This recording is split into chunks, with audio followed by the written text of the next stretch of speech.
Hello guys, मैं आपको पढ़ा रही थी इंग्लिश एनसीईआरटी। तो आज का चैप्टर है, ये चैप्टर नंबर 7 है, a house is not a home. तो जैन क्यूडियासो का यह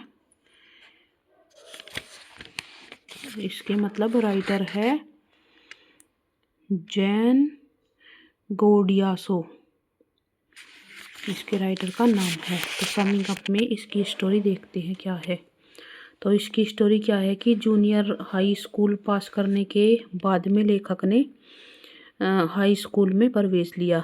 और वह मतलब जो स्कूल बहुत बड़ा स्कूल था, और स्कूल में अपने पहले वर्ष के दौरान लेखक ने स्वयं को एक विचित्र स्थिति में पाया और उसे अपने पुराने स्कूल की बहुत अधिक याद आती थी। और वह अपने पुराने अध्यापकों से मिलने जाता था और वे उसको उत्साहित करते थे और स्कूल की गतिविधियों में भाग लेने के लिए उसके टीचर उसे उत्साहित करते थे। तो एक दिन रविवार को दोपहर के बाद उसे हाई स्कूल में जाते हुए अधिक समय नहीं हुआ था। तो वह अपने घर पर बैठा हुआ अपना होमवर्क कर रहा था और उसकी छोटी सी बिल्ली जो है मेज़ पर बैठ जाती है और उसे कुछ अजीब सी वहाँ से गंध आती है। तब उसने छत की दरारों में से धुएं को अंदर आते हुए देखता है और वह सारा कमरा आग की लपटों से भर जाता है और लेखक और उसकी माँ जो है कमरे से बाहर आ गए। तो लेखक अग्निशामक जो वे होते हैं, फायर ब्रिगेडियर वाले होते हैं, वे उनको बुलाता है और अपनी माँ को दौड़कर घर के अंदर जाते हुए वह देखता है और कुछ समय पश्चात ही एक धातु के डिब्बे को लेकर आती है और जिसमें उनके महत्वपूर्ण डॉक्यूमेंट्स थे। तो डिब्बे को परसांगण में फेंक कर वह वापस घर के अंदर भाग गई और लेखक भी उसके पीछे भागने ही वाला था कि जो ये थे फायर ब्रिगेडियर वाले, ये अग्निशमन कर्मचारियों ने उसे बलपूर्वक रोक लिया और अग्निशमन जो कर्मचारी थे उसकी माँ को बचाने अंदर की ओर दौड़े और उसे सुरक्षित बाहर ले आए। 5 घंटे के पश्चात आग पर उन्होंने काबू पाया और घर जो पूरी तरह से जल चुका था। तो लेखक को महसूस हुआ कि बिल्ली कहीं भी उसकी दिखाई नहीं दे रही है और फूट फूट कर रोने लगा, चिल्लाता रहा और घर के अंदर जाना चाहता था, परंतु जो कर्मचारी थे आग को बुझाने वाले ने उसने अंदर नहीं जाने दिया। लेखक और उसकी माँ को रात बिताने के लिए लेखक के दादाजी के घर वे गए और अगले दिन सोमवार था और लेखक को स्कूल जाना था और उसने स्कूल की वर्दी तो पहन रखी थी, परंतु उसके पास जूते नहीं थे।